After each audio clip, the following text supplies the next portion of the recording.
बिस्मिल्लाहिर्रहमानिर्रहीम। Welcome to JICA bye नाज। अस्सलाम वालेकुम। आलू के फ्राइज़ आपने हज़ार बार खाए होंगे, लेकिन ऐसे क्रिस्पी और चीज़ी कभी नहीं खाए। ये ऐसी लाजवाब और यूनिक रेसिपी है जो आपने एक बार बना ली तो हर बार ऐसे ही चीज़ी फ्राइज़ खाने को दिल करेगा। यकीन माने, जो पहले फ्राइज़ आप खाते हैं वो आप भूल जाएंगे और इस नए और यूनिक तरीक़ों को आप हमेशा अपना लेंगे। तो चलते हैं वीडियो की तरफ। बिस्मिल्लाहिर्रहमानिर्रहीम। मैंने 3 आलू लिए, इनको बॉईल किया। अब इनको मैशर से मैश कर लेना है। मैश हमने इस तरह करने हैं कि आलू एक डो की शक्ल में आ जाएं। अच्छी तरह मिक्सिंग करने के बाद हमने इसमें कुछ मसाले शामिल करने हैं।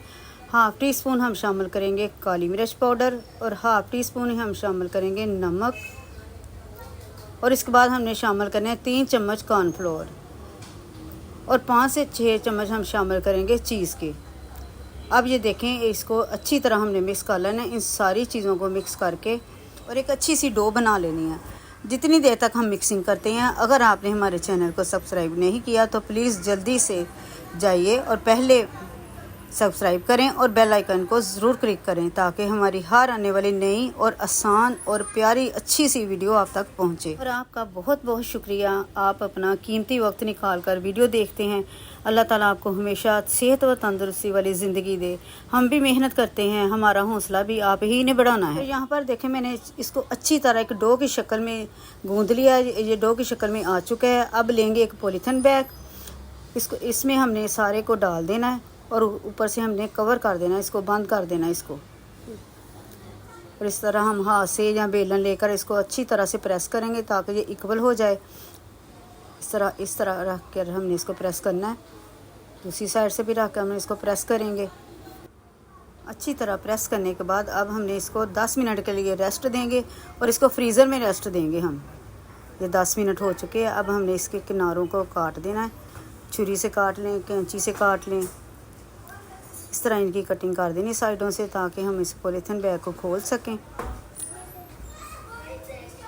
और साइड से छुरी से नहीं कटेगा, इसलिए मैंने वो जो उधेड़ने वाला होता है वो लेकर मैंने इसको इसी तरह कटिंग कर दी इसकी। ये बहुत अच्छे से कटिंग हो गई इसकी, ये हर घर में मौजूद होता है। इसको हमने खोल दिया। अब हमने इसके इक्वल कटिंग करनी है ताकि हम इसको फ्राई कर सकें। इस तरह हमने सारे पीसेस को कट कर लेना है, फिर हमने इसको फ्राई करना है।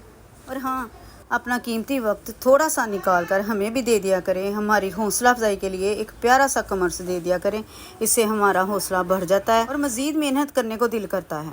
अब यहाँ पर देखें, मैंने ऑयल गर्म रख दिया हुआ था, लेकिन ऑयल हमने ज़्यादा गर्म नहीं रखना, हमने मीडियम ही रखना है। ना तेज़ आँच हो और ना दम वाली हो, इतना का रखना जी अंदर से भी अच्छी तरह पक जाएँ और बाहर से क्रंची हो जाएँ। हमने ज़्यादा शामिल नहीं करने इसमें, कहीं आपस में जुड़ ना जाएं, इसलिए बड़ी एहतियात से हमने इनको डालना है। और ये देखिए, जब खूबसूरत सा कलर आ जाए तो हमने इनको दोनों साइडों से कलर दे लेना है, तो हमने फिर इनको निकाल लेना है। ये देखिए माशाल्लाह इतना खूबसूरत कलर आ जाएगा। इस तरह का कलर आपने लेके आना है और इसके बाद हम सारों पीसों को इसी तरह डालते जाएंगे और निकालते जाएंगे। इतना ही खूबसूरत लेके आना है। लें जी, हमारे आलू के फ्राइज़ तैयार हो चुके हैं। शाम की चाय के साथ खाएँ। अब छुट्टियां भी ख़त्म हो रही हैं, बच्चों को लंच बॉक्स में दें और कमेंट्स में ज़रूर बताएं कि आपको ये आलू के फ्राइज़ का यूनिक तरीका आपको कैसा लगा। अब एक ट्राई तो बनती है, बहुत ही ज़बरदस्त किस्म के बने हैं, बाहर से क्रंची और अंदर से चीज़ी, ज़बरदस्त किस्म के ये बने हैं, बहुत मज़े के बने हैं। ज़रूर ट्राई करें। दें इजाज़त आने वाली वीडियो के लिए, फिर मिलेंगे। अल्लाह हाफिज़।